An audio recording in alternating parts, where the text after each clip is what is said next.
sangat merasa terhormat bisa bertemu Bapak dan bisa wawancara dengan Bapak di tempat Bapak ini. Selamat siang Bung Kris, terima kasih bersedia meluangkan waktu mewawancarai saya. Terima kasih. Kami bangga karena Bapak adalah seorang tokoh dari NTT yang sangat sukses serta peduli dengan keadaan masyarakat di NTT sejak Bapak jadi polisi dari awal sampai dengan Bapak jadi Kapolda. Bahkan kami mendengar dari masyarakat NTT pada saat itu anak-anak NTT ini sulit untuk menjadi polisi, tetapi begitu Bapak jadi Kapolda, Bapak prioritaskan mereka untuk jadi anggota polisi. Ya, ini gebrakan yang sangat berarti bagi putra-putri NTT. Dan sampai sekarang pun Bapak nggak lelah jadi pejuang dari keadilan.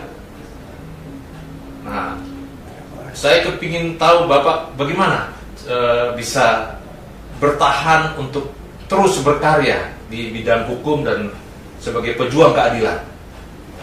Terima kasih Bung Kris. Sebenarnya cita-cita saya untuk menjadi seorang pejuang dan keadilan itu adalah diwarnai dengan karir saya dimulai dari kepolisian. Tentunya saya banyak sekali melanglang buana mengikuti orang tua. Ya, orang tua juga kebetulan adalah seorang penegak hukum, seorang polisi juga ya Bapak ya? Betul sekali, sehingga sering mengalami penugasan berpindah tempat dari satu tempat ke tempat lain. Sebagai contoh mungkin di Jakarta, kemudian ke Balikpapan, kemudian ke Jawa Barat, dan kembali ke NTT. Mungkin gambaran tugas dari orang tua itu mengilhami saya juga menjadi penegak hukum. Itu kira-kira itu yang perlu saya sampaikan dulu, itu dasarnya semua itu. Dan tentunya ini memakan waktu yang cukup lama bagi saya, sehingga akhirnya berkarir seperti sekarang ini. Setelah kita sudah pensiun, rupanya impian saya sebagai penegak hukum melaju ke politik, kemudian justru saya ditempatkan ke komisi yang berkaitan dengan itu, sehingga jadilah seperti itu. Di Komisi 3 ya Pak ya? Komisi 3 mengenai hukum dan HAM. Luar biasa. Jadi saya sering lihat Bapak itu di TV kalau ada masalah-masalah seperti misalnya kasus Verdi Sambo, apartemen Cempaka Mas, dan juga masalah pembinaan karir di kepolisian. Bapak memberikan pembaharuan kepada kepolisian dengan menyarankan kepada Kapolri bahwa jangan hanya orang-orang yang di dekat dengan Mabes yang dipromosikan, tetapi orang-orang yang di hutan sana, yang bertugas di hutan, di pedalaman, anggota polisi, itu juga harus berkeadilan, dipromosikan. Nah, itu yang kita bangga Pak, sehingga polisi itu menjadi polisi yang betul-betul dicintai rakyat, karena mereka merasakan tugas bersama rakyat, menderita bersama rakyat di pedalaman, di hutan-hutan. Nah, mereka dipromosikan, akhirnya terjadi sirkulasi yang berkeadilan. Jadi bukan hanya orang yang dekat Mabes yang dipromosikan. Saya melihat pendapat Bapak di situ dengan waktu dengar pendapat dengan Bapak Kapolri, dan kita bangga sekali Pak, sebagai rakyat Indonesia kita sangat bangga Pak. Dan bagaimana trik Bapak, cita-cita Bapak ke depan sebagai penerus daripada pejuang keadilan ini Pak? Jadi begini sebenarnya, mungkin kita banyak sekali bekerja naik turun di penegakan hukum, terutama karena saya bekas polisi di kepolisian. Naik turunnya hukum ini sangat berpengaruh pada kinerja kemudian. Setelah kita melewati beberapa waktu dan saya sudah pensiun, saya melihat kalau kita tidak hati-hati, polisi ini bisa tidak efektif nanti. Dan yang perlu dipelihara adalah soliditas. Itu yang saya omong waktu itu. Soliditas ini perlu kita piara sebaik-baiknya. Di antara memelihara sebaik-baiknya soliditas ialah menciptakan suatu rasa keadilan rasa memiliki kepolisian secara bersama-sama. Sehingga saya menyinggung mengenai pendidikan waktu itu. Contohnya mereka yang dibina karirnya itu jangan yang berada di pusat saja. Tentu yang berada di hutan, yang bertugas itu perlu dilihat juga. Karena apa? Kalau polisi tidak solid, dia tidak kompak, menjadi apa kesatuannya? Bisa dipecah belah oleh orang. Karena yang dikerjakan itu adalah penegakan hukum. Orang yang melihat kartu keadilan, dari situ dia lihat. Kalau dalam diri sendiri aja dia tidak kompak, bagaimana membina keadilan di luar? Itu mustahil. Ya, di antaranya kekompakan itu dipiara ialah dengan kita secara bersama-sama membina, merasa memiliki bersama kepolisian itu. Di antaranya adalah kita mesti memperhatikan juga orang yang bekerja tidak perlu di pusat selalu yang berada pada mata air. Tapi orang yang jauh dari mata air perlu kita lihat sehingga mereka rasa memiliki. Kalau tidak, mereka itu urusan sana pusat, saya mana mau tahu. Itu urusan atasan, manusia bawaan mau tahu. Ya, kalau dia rasa memiliki, itu perintah atasan kita laksanakan dengan baik. Kira-kira begitu. Bagus sekali Bapak. Jadi itu yang saya dengar dari saudara-saudara kita di kepolisian, sangat membantu. Bahkan Bapak Kapolri mendengar hal itu.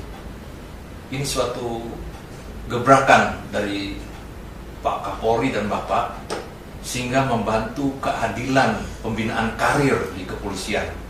Nah, sekarang Bapak ini kan di politik. Nah, bagaimana Bapak menyikapi masalah perundang-undangan, misalnya seperti penegakan hukum di bidang IT dan khususnya undang-undang ITE? Kan banyak yang terjerat hukum masalah undang-undang ITE ini. Walaupun hanya ngomong sedikit, tapi bisa berdampak di masuk tahanan atau masuk penjara atau kena masalah hukum. Inilah yang perlu kita sekarang mesti mencermati.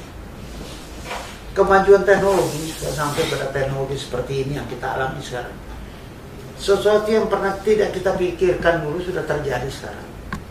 Kalau dulu orang mencuri uang, dia mesti bongkar rumah uang dan sebagainya. Sekarang orang mencuri uang cukup dengan elektronik, dengan alat-alat elektronik medsos yang ada sekarang, bisa terjadi uang yang 1 triliun itu pindah ke dana orang lain. Teknologi sudah maju. Nah, itu kita mesti pikirkan sebagai seorang polisi bahwa undang-undang yang menyikapi sikap tindak ini perlu sekarang dibenahi dan adanya undang-undang ITE yang membatasi. Hanya mungkin ITE jangan sampai satu undang-undang justru menjadi keranjang sampah. Semuanya bisa diartikan seperti kesalahan. Seperti dulu undang-undang subversi lah. Orang salah umum, subversi kamu, masuk kamu. Nah, kita jangan sampai undang-undang itu diartikan seperti itu. Makanya kalau ada terjadi perubahan dalam undang-undang ITE yang dikehendaki masyarakat, mungkin perlu masuk lagi ke DPR. Karena bagaimana kalau undang-undang bisa diciptakan oleh DPR dan pemerintah? Nah, silakan kita bahas mana yang kurang, mana yang bisa pas, mana yang tidak. Kalau tidak, semuanya orang bisa kena masuk. Kita memuat suatu berita saja bisa kena itu kalau salah-salah. Dan itu sampai sekarang undang-undangnya cukup ketat itu. Kalau kita tidak sikapi bagaimana supaya fleksibel dan bisa mengikuti perkembangan zaman, kita mesti ikuti. Tapi kemajuan zaman sekarang saat ini adalah kemajuan yang luar biasa, yang jauh berbeda dengan zaman-zaman sebelumnya. Terima kasih Pak. Kami juga melihat pengalaman Bapak yang luar biasa, yang dari bawah itu selalu dipasukan Pak. Mulai waktu bertugas di Timur Timur, lalu pindah ke hampir seluruh Indonesia, saya lihat itu. Bapak bertugas dengan baik dan menoreh prestasi, bahkan sampai ke luar negeri. Bagaimana Bapak menyikapi hal ini biar bisa ditularkan kepada junior Bapak, supaya mereka tetap fokus di dalam tugas mereka sebagai anggota Polri atau TNI. Waktu itu kan masih ABRI ya Pak ya? Betul. Nah, Bapak sampai ke luar negeri. Ya. Itu suatu prestasi yang sangat bagus. Dan kami melihat itu suatu kebaikan untuk menciptakan keadilan juga di luar negeri. Kalau nggak salah di pasukan perdamaian ya Pak ya? Betul. Ya. Jadi begini, soal penugasan itu sebenarnya itu tugas negara. Negara beri tugas pada kita, karena kita namanya juga aktif negara. Ya, dikasih tugas kita laksanakan. Nah, ketika kita bertugas ini, kita mau melaksanakan tugas dengan baik atau tidak? Mau kita melaksanakan tugas ini, jangan sampai pimpinan mencap kita misalnya, ini orang kalau diberi tugas selalu misalnya ele-elean misalnya, tidak dengan baik dilaksanakan. Tentu ini akan berakibat juga pada kepercayaan yang diberikan pada kita pun akan berkurang. Jadi seyogianya tugas yang diberikan itu, baik itu tugas dalam negeri maupun tugas luar negeri, tugas apa di operasi militer, apa operasi kepolisian, kita harus laksanakan dengan sepenuh hati untuk dilaksanakan. Sehingga ada kesan daripada pimpinan dan rakyat bahwa percaya kalau ini orang bertugas baik, sehingga sering digunakan. Sebenarnya simpel saja, kita apa yang diperintah kita laksanakan dengan baik. Ya, dan gampang sesuai protap aja ya Pak. Iya, kita ikuti. Ya. Yang menilai kan pimpinan. Ya. Yang menilai rakyat. Ya. Ini bagus kalau bapak ini datang, bah, dia misalnya merampas hak rakyat, kan rakyat kan menilai. Dia tidak mungkin dia takut atau itu, kan dia kan rekam jejak itu kan ada. Satu kelak kan dia ngomong tuh bapak itu di sana, kok dia bikin susah kita, kira-kira gitu. Dan itu kan sampai juga pada siapa-siapa juga pimpinan atau apa dan sebagainya. Jangan menilai kalau ada tugas itu ya, jangan diberi tugas seorang ini pada bidang tugas seperti ini, sehingga otomatis dan tidak diberikan artinya kepercayaan tidak ada, artinya berikutnya akan tidak pernah diberikan lagi pada kita. Kira-kira begitu. Nah, pengalaman Bapak yang menarik selama Bapak menjadi anggota Polri sejak dari dulu letnan ya Pak ya, belum Aib itu ya, belum inspektur. Belum inspektur ya, dulu kan masih ABRI kan, ya. Sampai dengan jabatan kolonel kalau nggak salah ya, kolonel itu sehingga Bapak bisa jadi Wakapolda, jadi Kapolda. Pengalaman yang menarik apa Pak yang membekas dalam kehidupan Bapak? Kalau yang membekas itu kan saya ini polisi. Tentu ada membekas, misalnya saya diberikan tugas-tugas ke daerah-daerah yang rawan misalnya daerah-daerah di mana berlangsung operasi militer. Polisi, kenapa keikutsertaan polisi selalu ada di situ? Mungkin militer depan lah, atau kita di belakang, atau kita berdampingan. Karena pada negara pada saat-saat ini seperti ini, bukan pure mesin militer menyelesaikan. Ada satu masalah tertentu, masalah yang mesti hukum diselesaikan, maka kita akan dikedepankan. Kira-kira begitu. Sinergi ya Pak? Jadi sinergi. Ya. Ya. Dalam perang modern seperti kita lihat saya kemarin, waktu terjadi Israel dengan Palestina. Dengan Hamas ya? Ya, kita bisa lihat. Militer Israel hanya berhenti sampai dia mau masuk. Tapi waktu begitu masuk ke daerah itu, kan polisi penegakan hukum, polisi yang masuk ke dalam itu gambaran tugas sekarang tidak main-main, tidak gampang kita masuk ke daerah orang yang kita akan berdiri terus untuk menindak, diberi kesempatan dulu. Kalau polisi sudah menyerah namaku, ya apa boleh buat, tidak dibawa nama bisa militer ambil alih. Nah, polisi selalu diikutkan. Diikutkan ini bagi saya berkesan adalah pertama nyawa saya terancam, itu pasti terancam karena kita tahu tugas seperti daerah operasi militer peluru itu kan nggak nyari, ini polisi itu polisinya menyimpang, dia polisi itu tentara ya. Karena dari tugas-tugas itu banyak menyerang bahaya, tapi Tuhan masih melindungi kita masih bisa berjalan sekarang. Nah, tentu ini sangat berkesan. Bagi saya berkesannya karena apa? Ini suatu pijakan bagi saya dalam bertugas. Kita mengalami hal yang berat pada masa ke depan, kita bukan anggap enteng, tapi minimal hal-hal seperti itu kalaupun terjadi kita tidak terkejut lah, kira-kira begitu. Maka saya laksanakan tugasnya dengan baik, kira-kira begitu. Waktu Bapak ditugas ke luar negeri itu dalam rangka penegakan hukum juga ya Pak ya? Ya, penegakan hukum, tapi itu kan dalam Undang-Undang Dasar 45 kita ikut menciptakan perdamaian di dunia.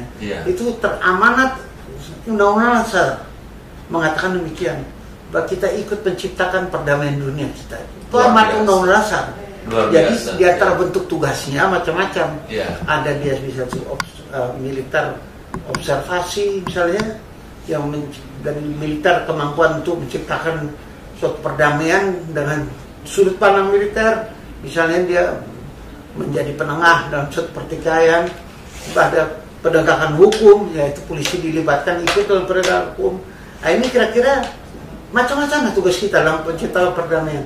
Tentu dalam bidang politik ada Menteri Luar Negeri dan sebagainya, kita ikut. Nah, kontribusi Indonesia dalam tugas-tugas perdamaian itu adalah wujud daripada kehendak Undang-Undang Dasar 45. Luar biasa, Pak. Itu di daerah mana ya, Pak, waktu itu ya? Saya pertama kali di Namibia, Afrika Barat Daya. Afrika Barat Daya. Kemudian di Kamboja dan di Bosnia Herzegovina. Luar biasa, sangat berkesan ya, Pak ya? Sangat terkesan karena banyak bertemu dengan polisi internasional dan juga militer ya. Ya militer, dan kita bergaul dengan baik, bisa menempatkan diri sehingga nama Indonesia diperhitungkan lebih. Ya. Dan menambah wawasan. Betul. Sehingga Bapak pada saat menjadi Wakapolda sudah luar biasa, mempunyai wawasan yang sangat luas. Betul, ketika saya jadi Kapolda NTT kan baru terjadi jajak pendapat.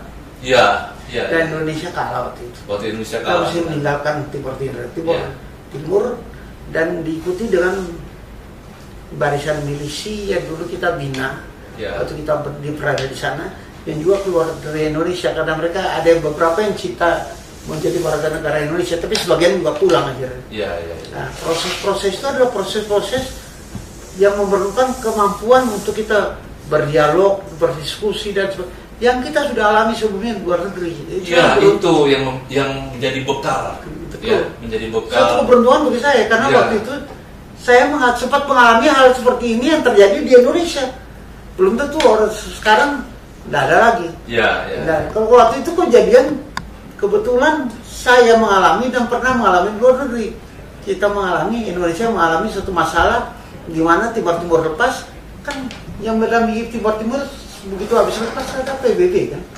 Nah, dia dari Indonesia akhirnya berdialog dengan Indonesia, bertemu dengan kita perwira yang bekas dari Kapal sama saja dia enak dialog. Bisa saling bertukar informasi, berdialog. Dan kita tahu kan itu tabiat atau SOP yang berlaku di PBB itu gimana, kita tahu.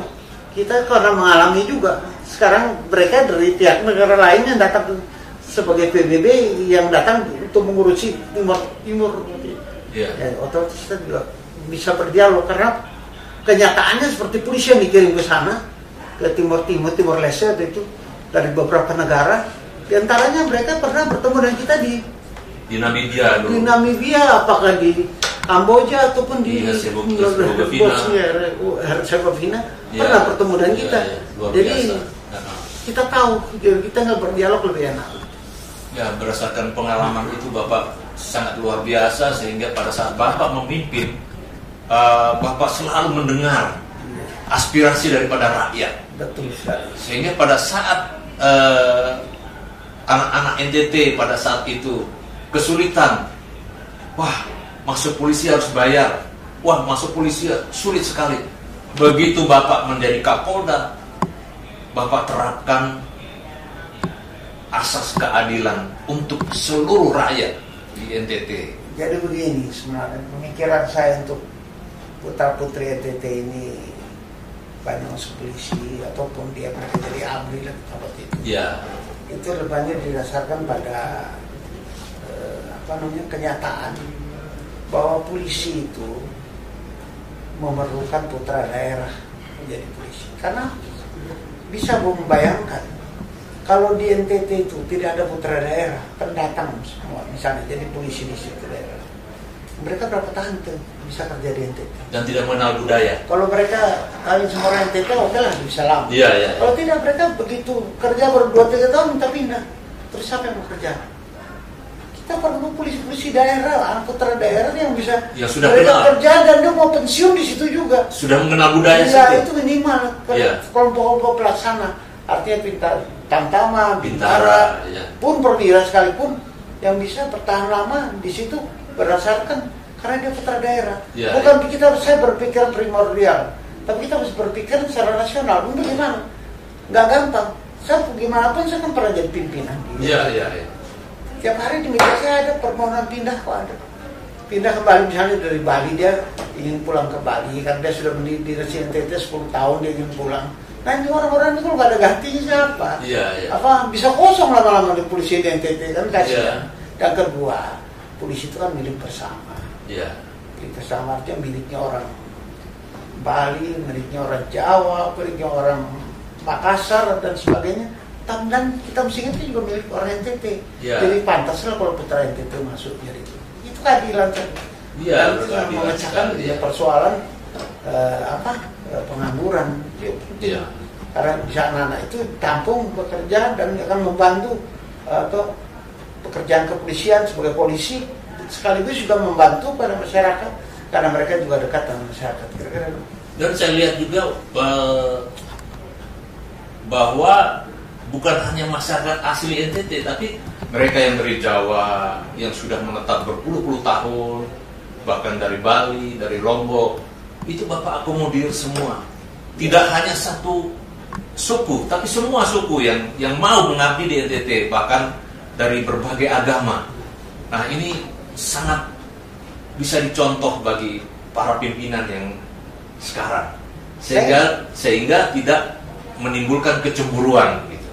Ya memang begini, yang pengertian bahwa itu orang NTT menjadi polisi itu, yang kita ansih mengartikan bahwa orang NTT berdarah NTT itu tidak.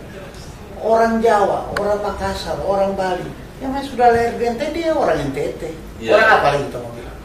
Betul dia berdarah Makassar, itu dia orang NTT. Dia orang NTT karena lahir di NTT.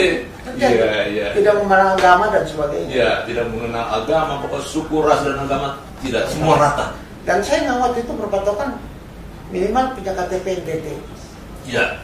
Kan tak mudah dapat KTP kan. Iya. Dari situ bisa dilihat. Sehingga yang masuk juga macam-macam. Ada yang mereka orang tuanya dari Bali, tapi dia sudah tinggal di NTT, lahirnya di NTT, dia istilahnya dia orang Bali tapi tinggal di NTT. Namanya saja nama orang Bali, tapi dia udah orang NTT. Sudah orang NTT asli. Orang ya. NTT. Sudah. Ya, karena dia lahir di NTT. Ya, dan saya juga dengar bahwa Bapak itu setiap pengaduan masyarakat, padahal belum ada medsos, Bapak tanggapi secara cepat. Ya. Nah, mungkin karena pengalaman tugas yang luar biasa di daerah perang dulu di Timur ya Pak ya, tahun 76 ya, sampai ke Bapak ke luar negeri, itu mungkin yang membawa Bapak terbiasa untuk cepat tanggap. Ya begini, polisi kan bekerja itu tidak pakai menunggu, mestinya. Ya. Karena begini, coba Bung bisa alami sendiri, kalau misalnya ada alarm obstelin, kalau misalnya tugas militer, terjadi sesuatu memanggil pasukan, itu kan hitung waktu. Terat sampai dia siap untuk berangkat. Sedang polisi bukan begitu. Polisi itu diharuskan ada di tempat. Contohnya, Angkatan Perang kita mau serang satu daerah, kita kirim meriam dulu. Meriam itu dia sampai dulu, baru infanteri jalan sana dan sebagainya. Ya misalnya. Tapi polisi tidak. Begitu terjadi pembunuhan tidak bisa bilang, tolong orang kampung sana urus dulu. Tidak, polisi harus datang sana, dia lihat orang dibunuh, dia mesti periksa dan sebagainya. Investigasi. Dan kita biasakan polisi itu mesti bekerja cepat. Yang menunggu waktu tidak bisa menunda-nunda. Menunda-nunda waktu itu menyambat tugas menjadi rumit dan kebuka barang buktinya bisa hilang dan sebagainya. Itu salah satu contoh aja kerjaan kita. Ini sampai saya waktu ke NTT dulu Pak, saya tanya Kapolda sini siapa ya? Bung, Kapolda sini Pak Jeki Uli. Beliau kan bukan Kapolda, ya sekarang penggantinya. Jadi nama Bapak itu masih dikenang sama masyarakat NTT. Jadi suatu pengalaman yang luar biasa, seperti yang dialami juga di Angkatan Darat itu. Waktu itu kasatnya siapa? Wah itu kan cuma penggantinya. Yang kasatnya namanya ini. Nah sama dengan Bapak juga waktu itu. Waktu saya ke NTT, saya menanyakan kepada rakyat sana, ya Kapolda sini Pak Jeki Uli. Loh, bukan yang ini. Bukan, itu pengganti. Itu suatu anekdot Pak. Jadi masyarakat NTT itu sangat membekas sekali dengan Bapak, karena Bapak selalu memberikan keadilan, selalu tanggap, selalu cepat menyelesaikan permasalahan. Seperti yang sekarang Pak, Bapak selalu tanggap dalam menyelesaikan permasalahan hukum, seperti yang di legislatif ya di Senayan. Bapak tuh selalu, kalau kita orang-orang di luar Senayan, kita bilang Bapak orang yang betul-betul memperjuangkan nasib daripada rakyat ini, dan Bapak betul-betul selalu tanggap terhadap rakyat kecil. Nah, harapan Bapak ke depan dengan NTT bagaimana Pak? Jadi apa yang disampaikan tadi benar, bahwa kalau kita meninggalkan kerja yang berkesan bagi rakyat, orang akan suka ingat-ingat kita. Ingat-ingat, bagi kita diingat saya sudah terima kasih. Kalau mereka lupa juga tidak apa-apa, manusia kan bisa lupa, memang sudah diberikan oleh Tuhan, bisa ingat, bisa lupa, itu kita terima kasih. Nah, mengenai harapan untuk kita bekerja ke depan, ya, bagi NTT terutama, polisi NTT dalam kiprah kita di tugas sebagai kepolisian, tolong bekerjalah dengan baik, ikuti SOP yang ada, dan kita menghayati pekerjaan. Itu harapan saya. Menjadi seorang petugas penegak hukum itu tidak mudah, tidak mudah. Sebab kalau salah sedikit orang banyak lama. Tapi kalau bagus sekali orang biasa itu dia tulis. Kalau lu tangkap pencuri, polisi tangkap pencuri biasa. Itu juga biasa tugas polisi. Tangkap pemabuk itu sudah biasa. Tapi sekali polisi tempeleng orang. Wah, itu salah, ini persoalan viral kemana-mana. Iya. Viral kemana-mana. Makanya kita polisi sebaiknya bekerja dengan sepenuh hati, menjadi penegak hukum yang bagus dimanapun Anda berada. Soal saya di DPR, kadang-kadang saya bertindak agak keras mengingatkan pada bekas institusi ataupun institusi yang berada di pengawasan DPR, itu adalah suatu panggilan hati. Dan saya dipilih oleh rakyat. Rakyat kasih suara sama saya. Jadi anggota DPR suaranya banyak, puluhan ribu suara. Atau lu mau bikin harus bertanggung jawab kepada suara yang diberikan ya. Kalau bagus fasilitasnya, apa yang mau kerjakan? Kita wujudkan luar biasa dengan kita berikan suara kita yang mewakili rakyat banyak. Apa yang menjadi keinginan rakyat banyak di DPR kita sampaikan, misalnya dengan pendapat dengan mitra. Kebetulan mitranya misalnya kepolisian, ya ini suara yang saya dapat dari daerah pemilihan saya sampaikan pada pimpinan Polri. Ini yang saya dengar di NTT begini-begini, sampaikan aja. Nah, sehingga pimpinan Polri, oh iya betul, yang kami dengar dari menjadi atensi dari pimpinan Polri. Nah, itulah yang kita harapkan Pak. Jadi Bapak sudah purnawirawan, tetapi tidak lelah dalam memberikan sumbangsinya kepada bangsa ini. Itu sangat luar biasa Pak. Terima kasih. Ya. Sekarang usia Bapak berapa Pak? Sekarang sejalan 71. 71, luar biasa. Tetapi Bapak tidak lelah ya dalam menegakkan hukum dan membantu rakyat kecil. Nah, ini sangat luar biasa Pak. Jadi mudah-mudahan ini menjadi pelajaran bagi generasi muda untuk supaya mencontoh.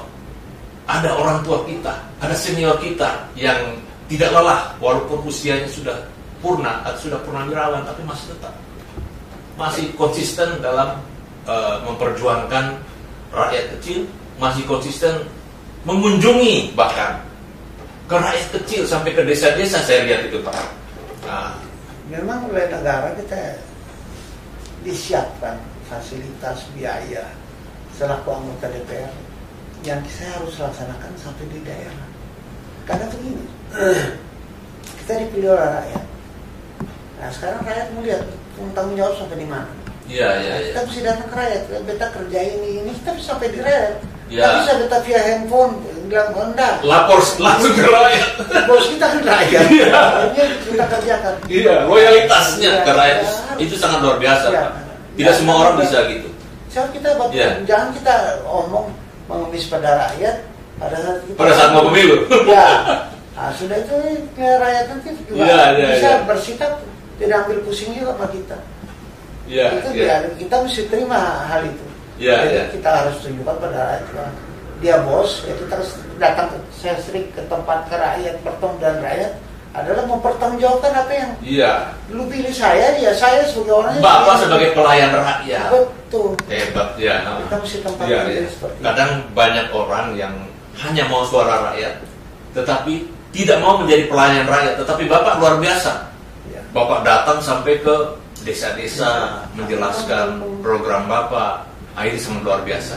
Nah, harapan Bapak di tahun politik 2023 sampai 2024 nanti, Pak, bagaimana? Jadi begini, kan periode pemilu itu kan 2024. Ya. Itu akan kita memilih wakil kita untuk menjadi wakil rakyat periode 2024-2029. 5 tahun. Ya.